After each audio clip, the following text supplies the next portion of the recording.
When perfectionism takes over in your relationship, it doesn't just affect you, it can also lead to some negative coping mechanisms. So, these are ways we may try to handle the stress of trying to be perfect, but in the end, they only make things worse. So, let's talk about a few of those patterns. So, why do some partners get stuck in this perfectionism mindset? Well, often it comes from a fear of failure and the need for external validation. So, some partners compare their relationships to others or worry about disappointing a partner.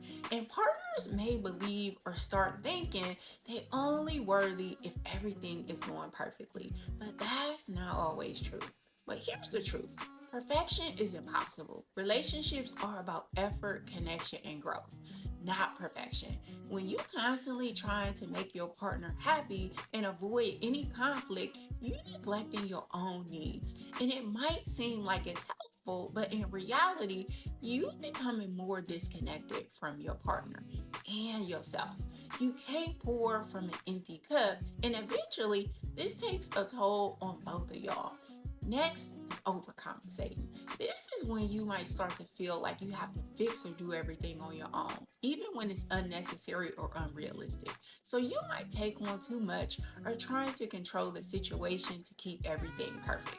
But this just adds more pressure. And over time, it leads to emotional burnout. And then there's emotional withdrawal. So if you're afraid of being imperfect, you might shut down emotionally, you avoid being vulnerable, and because you're afraid that showing your true feelings would expose your flaws.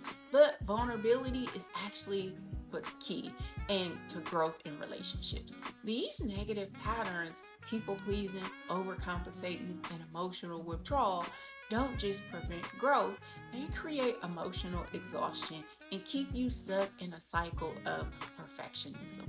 The relationship becomes more about avoiding mistakes than truly connecting. So, if you recognize these patterns in yourself or your partner or in your relationship, it may be time to take a step back and interrupt these patterns involves prioritizing vulnerability, real communication, and importantly, self-acceptance. Relationships thrive when both partners feel safe, seen, and imperfectly accepted. Follow for more relationship insights.